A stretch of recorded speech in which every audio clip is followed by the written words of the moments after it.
I have a warehouse too. So in my store, I probably have, maybe a ton, 2 tons. And Warehouse, about 3 what's tons. the biggest stone or gem you have?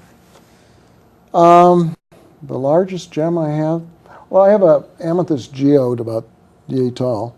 Huh? And how wide? That's about this wide. And then I have a citrine geode about this big. Now, do you sell those, or that's... Oh, yeah. Well, I have a store. I've had a store for 15, 17 years now. Well, we both know Dawn Silver, Yeah. formerly of Healing Earth, and some stones she would not part with. Oh, yeah. Oh, yeah. Yeah. You don't have any favorites you wouldn't part with? Well, right here. What's so special about that? This is an 18-pound quartz crystal skull. It didn't come out of the ground looking like that. About 8 years ago, I had a customer named Gene who bought a lot of great minerals from me. And he asked me if I could find some skulls from him. And I was not interested in skulls. And I found 3 in one collection: a smoky quartz, a quartz crystal, and a citrine. When I got the 3 skulls, this was one of them, I became attached to this one. And I told Gene, I can't sell you this skull. He said, I can understand that, but if you ever want to sell it, call me. Well, 2 years later, I ran into some hard times and couldn't pay rent. And all of a sudden, Gene waltzes in the store and makes me an offer I couldn't refuse. So I sold it to him. Fast forward to 2006. I get a call from a guy in Oregon telling me his brother died, left a large collection of skulls. Would I be interested in purchasing some? I said, it wasn't Gene, was it? He said, yes.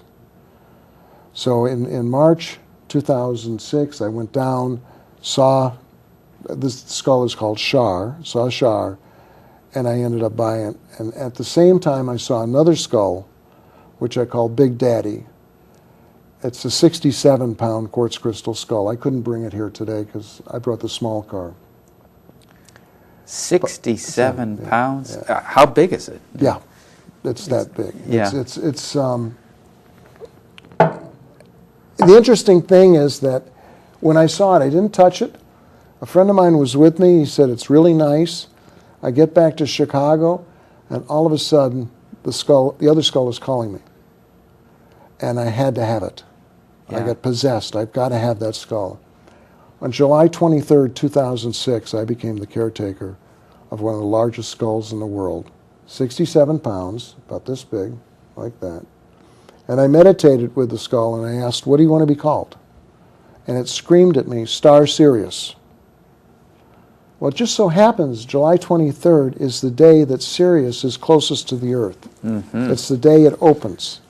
Did you know that when you... No, I didn't know Okay. that. Later I talked to my soulmate Cheryl, and she mentioned that that was the day. And Sirius is closest to the Earth for 55 days a year. Now Sirius is in the constellation Orion, and it represents the dog. Have you ever heard of the dog days of summer? Sure. That's when Sirius is closest to the Earth for those 55 days. And yeah, I will have, Star Sirius is at the store. People can come in there, and when you put both hands on it, you're making a connection. It's unbelievable. It's like, I equate when I was a little kid, like in Cub Scouts, we made this thing called a crystal set, and you got these little earphones, and you move the little crystal on this thing, Sure. little point on it, and got a different channel. Yeah. This is what happens when you touch Star Sirius. Now, there's another smaller skull there that's very interesting. This one I just got in. Now, did you make that bracelet, or... I got a shipment in today from China. When I go to Tucson, which is the largest rock and mineral show in the world, it's the first 2 weeks in February, I look for unusual stones and crystals because I have carvers in China that carve for me. And this one is pyrite and magnetite. Do you ever go to China, by the way, to look No, for... I haven't been to China not yet. My next trip, I've been to Africa, I've been to South Africa, I've been to Australia, I've been to Madagascar, I've been to Brazil. Yeah, you mentioned that you go to Brazil every year? Yeah, we go in January to see John of God. Unbelievable experience. And do you also look for stones? I usually get stones that from the casa, from his mine, that have been blessed by the entities. And I bring some skulls, and when you go to the casa, you get in current, which is like a 3-hour meditation in the morning and 3-hour at night. And underneath my chair, I put the different stones and crystals to pick up the energy. Now, the interesting thing is that when a stone is carved into a skull, it connects with the other skulls. The legend is that there are 13 ancient crystal skulls that were made by beings not from this planet to help humans through everything. And that when all 13 are aligned in a certain way, it opens a portal to other realities. All modern crystal skulls are portals to the ancient. They connect. Now, should you keep a crystal skull in a particular place in the house, near the bedroom? Where's a good place to put a crystal skull? The best place to put it is where you think it should go. This is one of the problems I have. I've been wanting to write a book for years. And the first book I was going to write was 484 pages of blank pages. Because when you're dealing with stones and crystals, everybody's experience is different. There's no set of rules. Well, you can say, okay, rose quartz is pink. It rules your heart chakra. It works with you and love, either giving it or receiving it.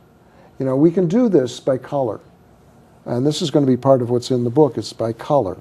And everybody's experience is going to be different. And the first time you play with a stone, you may get a jolt. You may get, oh, hey, this feels good. And the next time you play with it, you're not going to get that. Because the stone's energy level is here, and yours is here. The stone will bring you up, until you get to the same energy level. Then you don't need it anymore. You lose it. It breaks. And this thing. Well, we only got about a minute and a half to go, Stephen. Is there anything you want to say about stones? Well, if people are interested in learning more about stones, I do have an email newsletter that I do. Okay, we can't, because this is public access, we can't give it, but I'll give contact information. Okay, yeah. And what are some of the things in your email newsletter? Well, any new stone I find, or anything new I get is in there. You offer trips? That's down the road. Yeah. That's down the road. I have a, yeah. Well, One other thing I wanted to say before we go. Well, we got about 20 seconds. Okay. So make it quick. Black tourmaline. Yeah. Carry black tourmaline around if you're around anybody negative.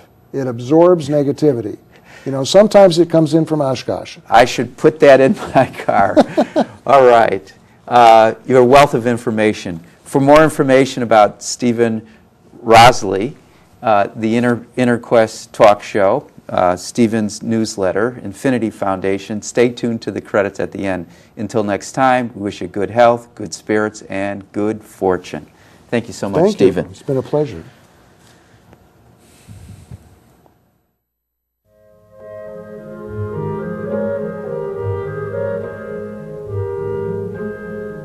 For more information about this show, our guests, Infinity Foundation, or any of our other programs, please visit our website, infinityfoundation.org, or call us at 847-831-8828.